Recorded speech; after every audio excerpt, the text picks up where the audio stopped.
Talibé Bari, on reste sur ce qui constitue l'un de nos principaux éléments de souveraineté, l'aéroport international de Bessia. Oui, Une fois encore, parce que demain sera le jour de la pose, la première pierre, et il est attendu que la présence du président de la transition y soit remarquée, parce que ce sera une occasion assez historique. Non, je présume que le président de la transition ne peut pas être là, puisqu'il s'agit justement d'un élément de souveraineté et nous annoncer la construction, c'est-à-dire l'extension et la modernisation de l'aéroport sur 20 mois et pour lui donner une capacité qui passe de 500 000 passagers à 3 millions.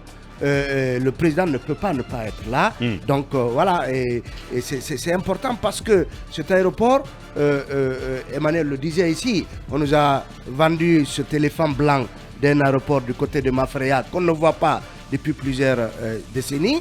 Et cet aéroport-là va permettre donc de faire de la Guinée un pays, en tout cas d'accueil, un pays qui va... quelqu'un m'appelait hier, il m'a dit, mais Talibé, quelles informations as-tu réellement du caractère moderne de cet aéroport?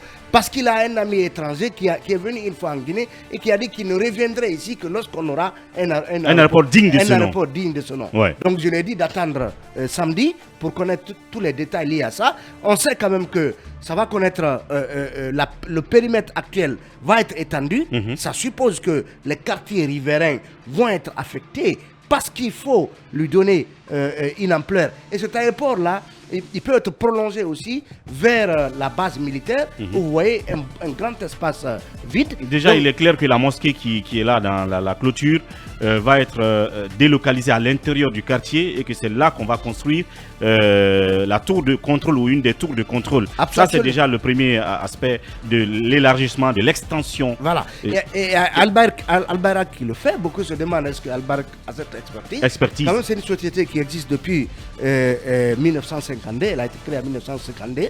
Elle évolue dans la construction, l'industrie, la logistique, donc à travers la construction de ports, d'aéroports, mais aussi elle est dans l'immobilier, dans les médias et dans les prestations de services, parce que c'est Al-Bayrak qui donc, a fait l'extension du port de Conakry. Donc, du point de vue de l'expertise, voilà, on apprend qu'il n'y a pas à s'inquiéter. Vous avez parlé de cet aéroport d'Istanbul, ultra moderne, qui est une œuvre de Al-Bayrak.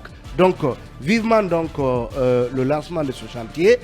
Et Wouri, je vous en voudrais de vous poser la question, si le colonel va être là, il est tenu d'y être parce que c'est un événement important. Oui, c'est très très important parce que c'est, voilà quoi, c'est, comme je l'ai dit, c'est une occasion tout simplement historique. Ça, il faut le dire.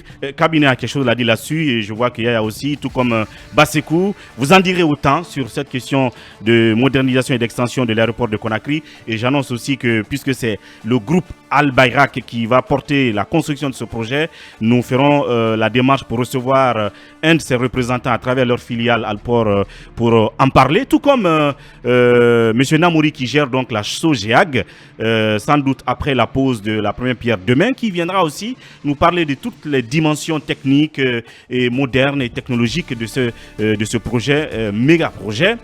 En attendant la première pause et derrière, nous nous retrouverons. Voilà donc, Cabinet Fofana, nous restons à l'aéroport Ahmed Sékou Touré de Conakry et nous parlons justement de ce projet d'extension et de modernisation qui reste au cœur de l'actualité parce que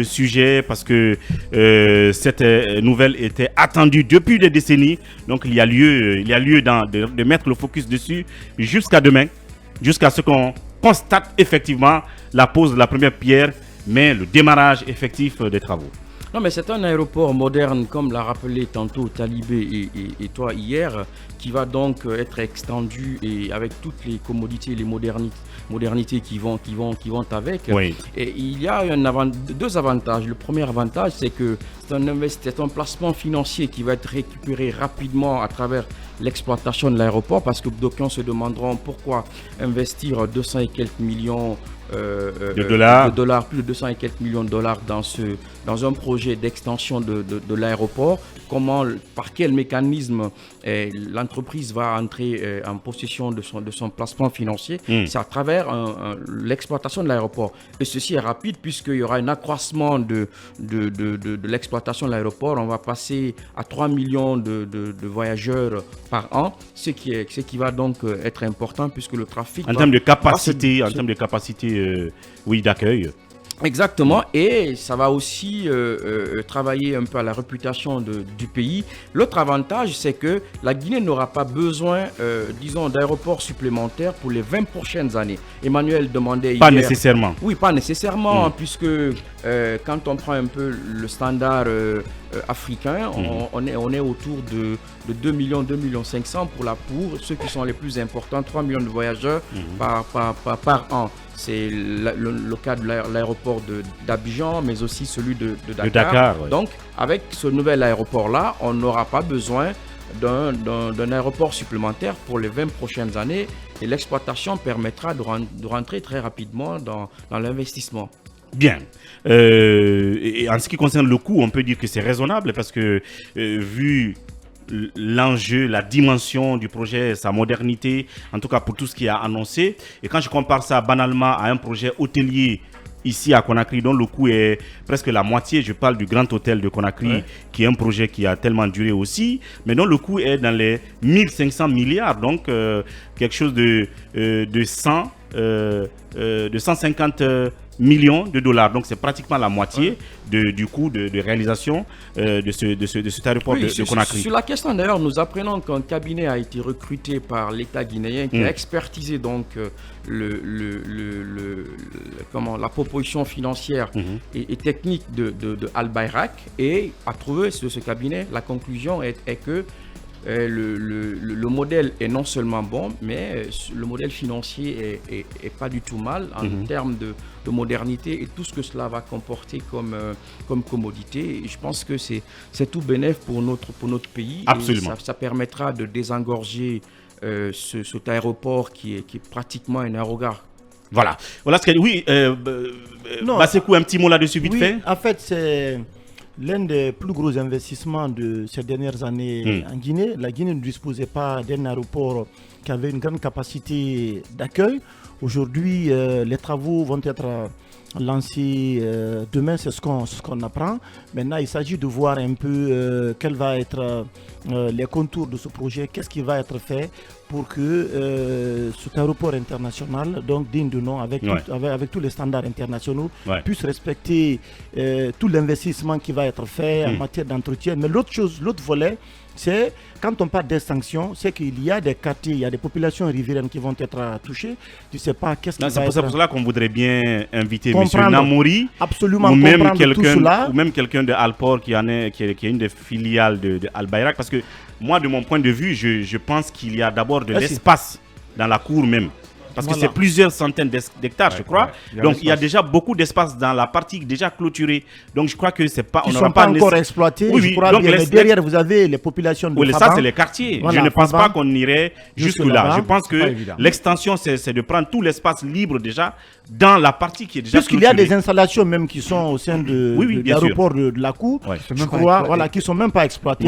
Je crois qu'il faut penser à tout cela. Et c'est pour cela que M. Namouri devra, s'il le voudra bien, à partir du lundi, passer dans cette émission. J'ai juste une interrogation. Oui. Dans l'aéroport, il y a 30 ans, il y a une mosquée en construction qui n'a jamais été achevée. Je ne sais pas qui a financé cette mosquée, si elle va être touchée, mais il y a plus de 30 ans. Cette mosquée est là en construction, mais jamais achevée.